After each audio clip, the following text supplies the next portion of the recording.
trata de Juan el apóstol, hermano de Jacobo e hijo de Zebedeo.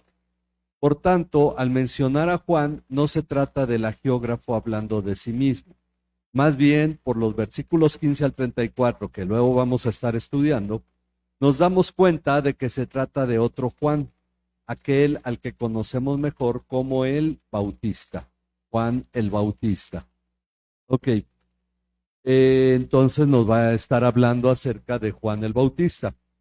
Algo importante que debemos entender acerca de Juan el Bautista, y esto según el versículo 8,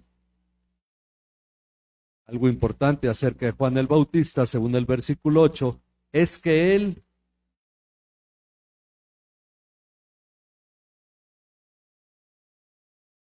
no era la luz. Ok, él no era la luz. Entonces, esto vamos en el punto 3. Algo importante que debemos entender acerca de Juan el Bautista es que él no era la luz. Juan no es la luz porque no es Jesucristo. Ok, aunque es el enviado de Dios. Esto es algo interesante que parece aquí muy sencillo, muy fácil de entender, pero tenemos que aplicarlo a nosotros. Tal es el caso de todos los creyentes en Cristo. No somos la luz, somos los mensajeros, igual que Juan, los testigos que damos a conocer a Jesucristo, y eso es algo que debe tener claro todo aquel que hable de parte de Dios a las personas. Todo aquel que dice que trae un mensaje de Dios, que habla, debe entenderse como mensajero, pero no como la luz en sí mismo. Ya llegará el momento de hablar en qué sentido somos la luz del mundo.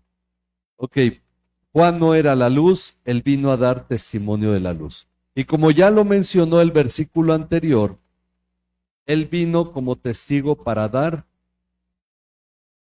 testimonio de la luz. Ok, el versículo 8 que dice, ¿verdad? No era él la luz, sino que vino para dar testimonio de la luz. Ok, Juan vino para dar testimonio de la luz. Este señalamiento que nos da el versículo 7 dice, vino como testigo para testificar de la luz. Y se repite en el versículo 8 que dice, él vino para dar testimonio de la luz, es llamado paralelismo. Es la forma poética utilizada en la escritura hebrea para acentuar o enfatizar una verdad.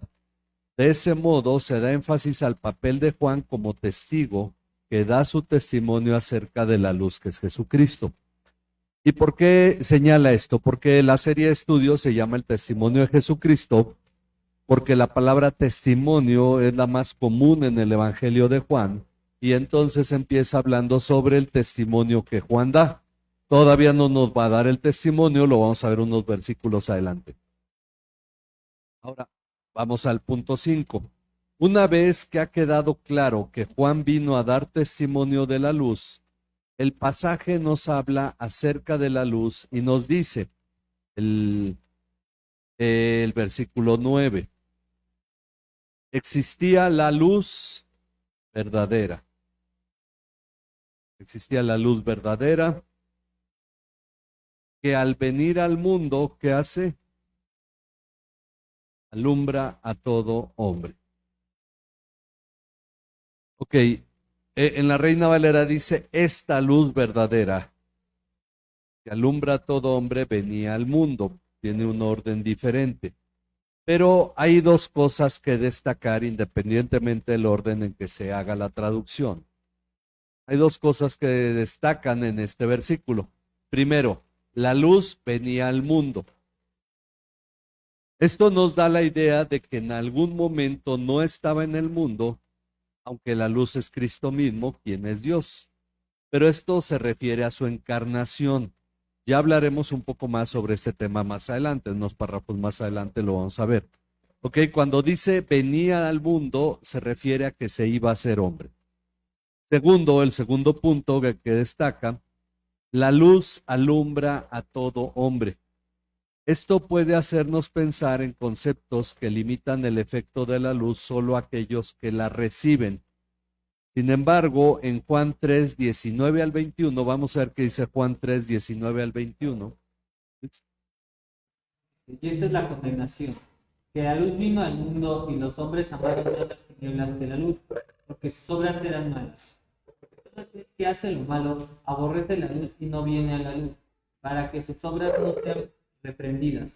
Mas el que practica la verdad viene a la luz, para que sea manifiesto que sus obras son hechas. Ok, entonces nos dice, la luz vino al mundo, los hombres finalmente vieron la luz, porque dice, amaron más las tinieblas que la luz. Y entonces, el haber visto la luz provocó que la rechazaran. Vamos a ver Juan 8:12. ¿Qué nos dice Juan 8:12?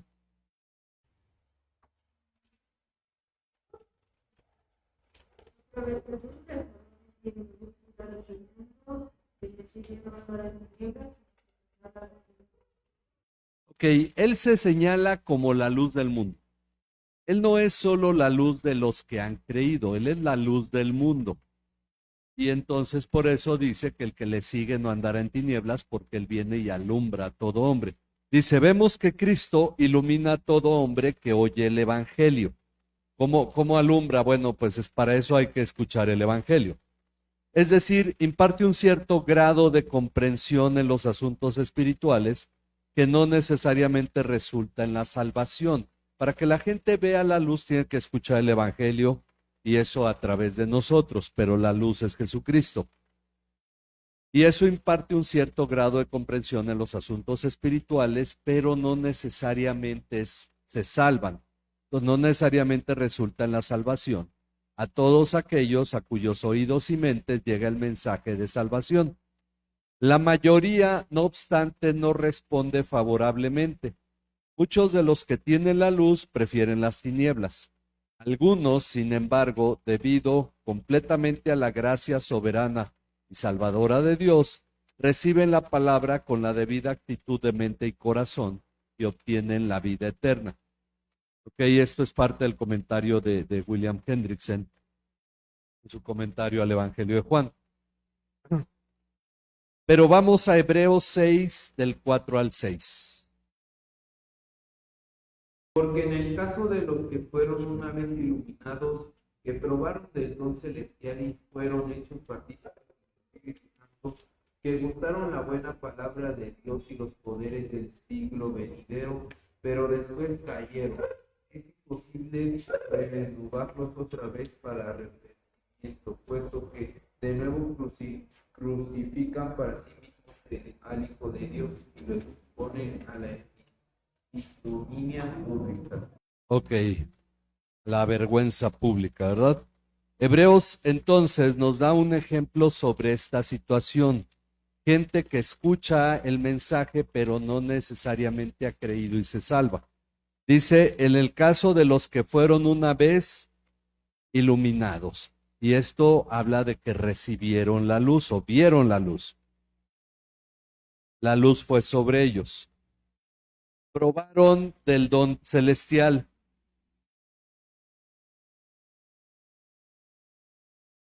Que entonces fueron una vez iluminados, que probaron el don celestial y fueron hechos partícipes del Espíritu Santo y que gustaron la buena palabra de Dios, la buena palabra de Dios. Mucha gente que ha escuchado la Biblia, se sabe pasajes, pero no ha creído. Pero acepta todo esto y en algún modo le influye. Dice, gustaron la buena palabra de Dios y los poderes del siglo venidero. Vieron la misericordia de Dios sobre sus vidas, algún milagro, cosas de ese tipo. Pero después, ¿qué pasó? Cayeron. Pero después cayeron. Es imposible renovarlos otra vez para arrepentimiento, pues que de nuevo crucificarían para sí mismos al Hijo de Dios. Y lo exponen a la ignominia pública, a la vergüenza pública.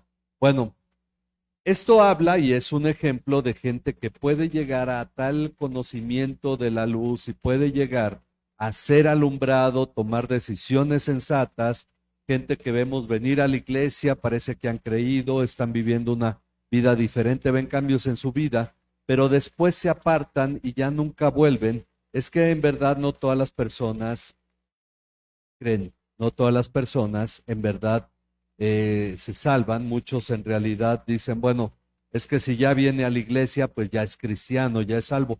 La gente puede venir a la iglesia por muchas razones. Ahora, la gente puede hablar de Dios y muchos hablan de Dios, incluso los que hacen la pasión de Cristo cada Semana Santa, se entrenan y toman ayunos y llevan una vida recatada durante todo ese tiempo.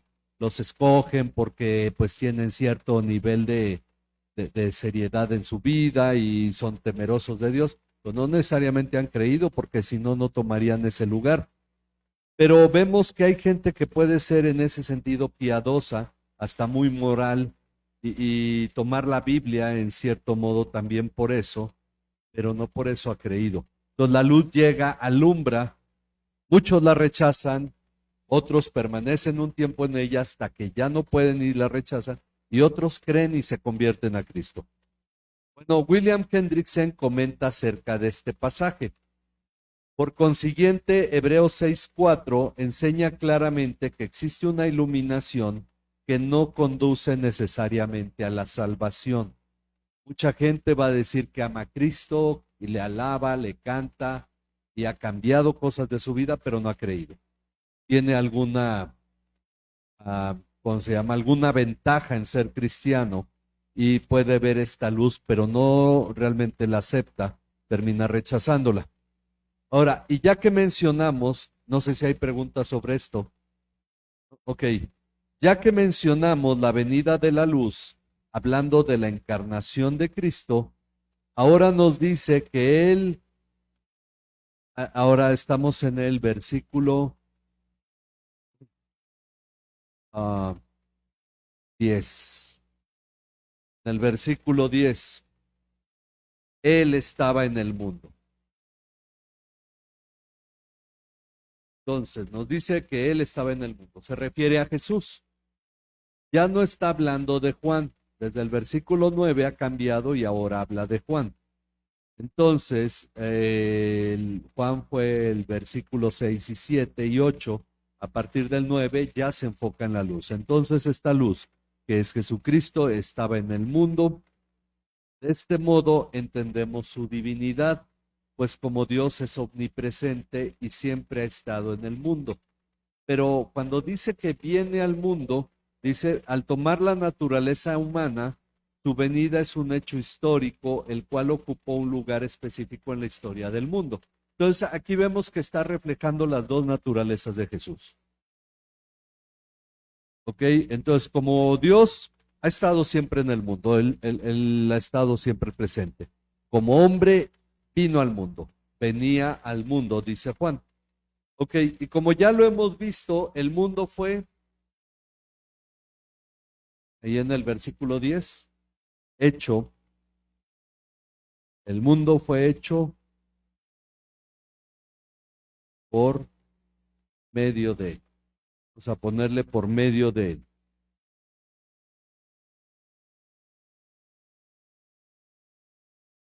¿Por qué? Porque Dios creó todo por medio de Jesucristo. Ahora, Jesús es la palabra a la que se refiere el Salmo 33:6. Vamos a ver por qué, por medio de él. Salmo 33:6. ¿A quién le toca? Natán, ¿verdad? Salmo 33:6.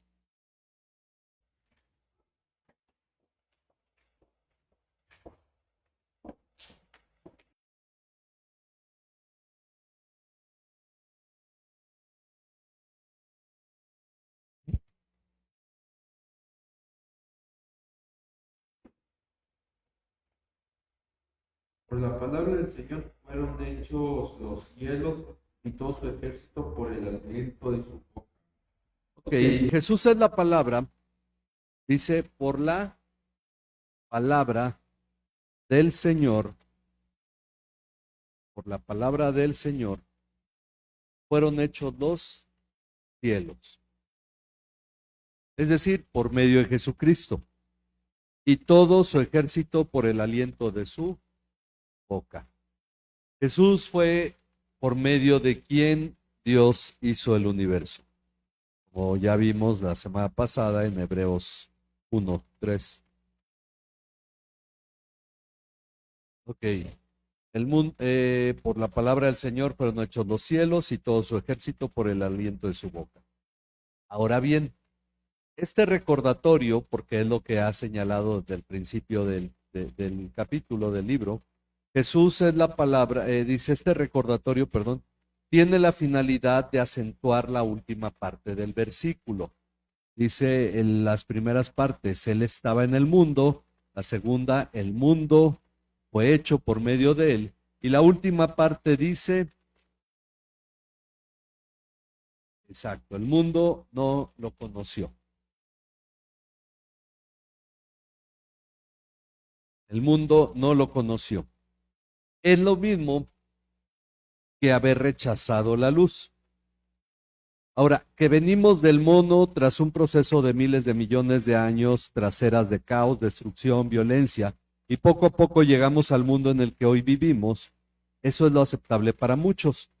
Pero reconocer a un Dios que creó un mundo en perfecto orden, armonía, con leyes que le rigen y le da sentido a la existencia de todo, eso definitivamente, eso no es aceptable.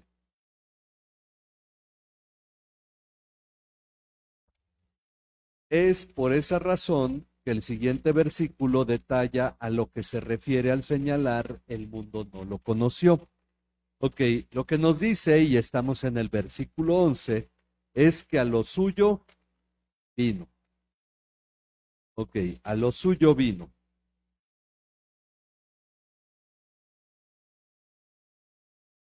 Y los suyos no lo recibieron. A lo suyo vino y los suyos no lo recibieron. Al decir a lo suyo, primero, porque no es, no dice a los suyos, sino a lo suyo, se refiere que vino a lo que le pertenecía, vino a ocupar el lugar que le correspondía. Ahora, ¿cuál era ese lugar? Los profetas que hablaron al pueblo de Israel constantemente señalaron la venida del Mesías, el ungido que vendría de parte de Dios.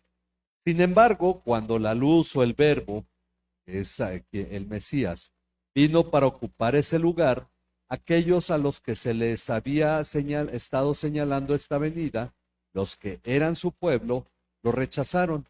Entonces, por eso habla de lo suyo. A lo suyo vino, él vino a responder a esta profecía, a todas estas profecías, a este lugar que le correspondía. Ahora, este rechazo toma mayor fuerza cuando nos dice que Él creó el mundo, porque recuerden que está dando énfasis el versículo 11, cuando dice el mundo por Él fue hecho, Él estaba en en el 10, Él estaba en el mundo por Él fue hecho. ¿Ok? Este rechazo toma mayor fuerza cuando nos dice que Él creó el mundo, incluido su propio pueblo. Es decir, Él creó al mundo, creó al pueblo de Israel. Y ellos no le conocieron, no lo recibieron. Esto ha sido enfatizado en un triple señalamiento. Primero vimos, las tinieblas no la comprendieron a la luz, esto en el versículo 5. El mundo no le reconoció, esto en el versículo 10. Y los suyos no le recibieron, eso en el versículo 11. Entonces vemos que estos versículos están marcando un constante rechazo del mundo hacia Jesucristo. De este modo lo dice Dios a través del profeta Isaías. Vamos a ver Isaías capítulo 1, los versículos 2 al 3. Cielos, y escucha tu tierra, porque habla Jehová. Crié hijos y los engrandecí, y ellos se rebelaron contra mí. El buey conoce a su dueño, y el asno el pesebre de su señor. Israel no entiende, mi pueblo no tiene conocimiento. Ok, entonces vamos a ir llenando aquí. Dice, oigan cielos y escucha tierra, porque el Señor habla. Hijos, crié, vamos a poner de acuerdo a la Nueva Biblia de las Américas. Hijos crié y los hice crecer. Los engrandecí, dice la Reina Valera. Pero ellos se han rebelado contra mí. Ok, ellos se han rebelado contra mí. Ahora hace unas comparaciones. El buey conoce a su dueño.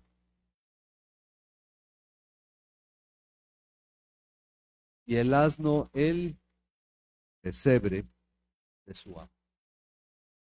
Ok, el buey conoce a su dueño, el asno, el pesebre de su amo. Pero Israel no. Ok, no conoce y luego mi pueblo no tiene entendimiento. No entiende, mi pueblo no tiene entendimiento, como gusten ponerle.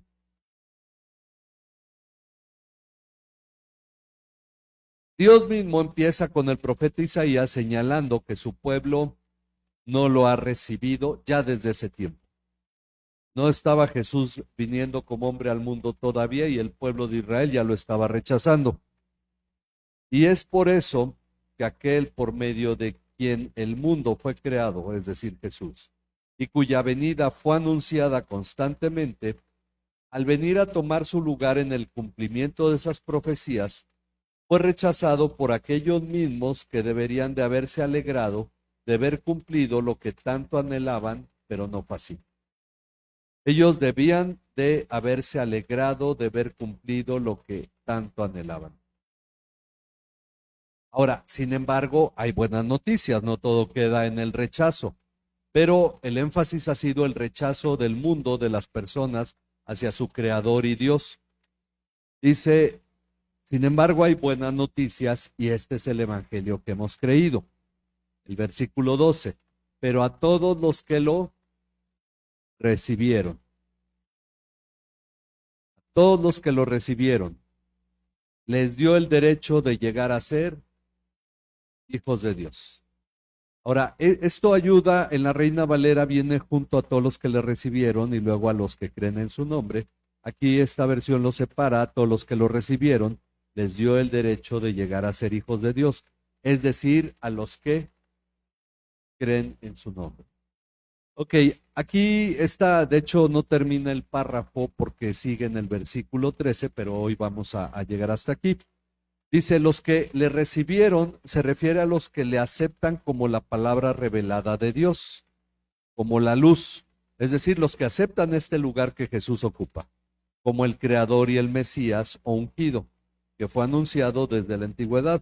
Eso es creer en su nombre, en lo que Él es, y esos son los que llegan a ser hijos de Dios, pero eso lo veremos en la siguiente lección. Entonces, la siguiente semana vamos a retomar el versículo 12 y vamos a ir hacia adelante en los siguientes versículos.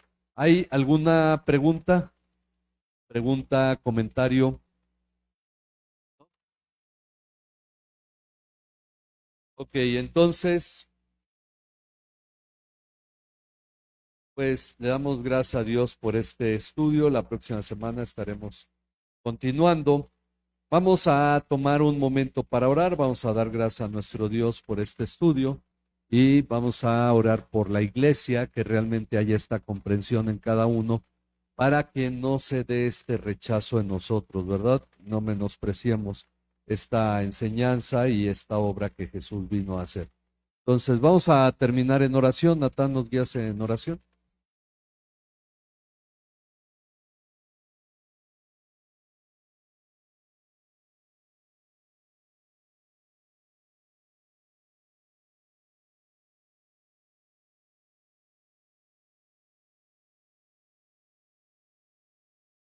Amén. Amén. Damos gracias a nuestro Dios. Nos despedimos de todos los que nos ven por internet. Que Dios les bendiga y agradecemos su compañía, así como de los que están aquí presentes. Dios les bendiga.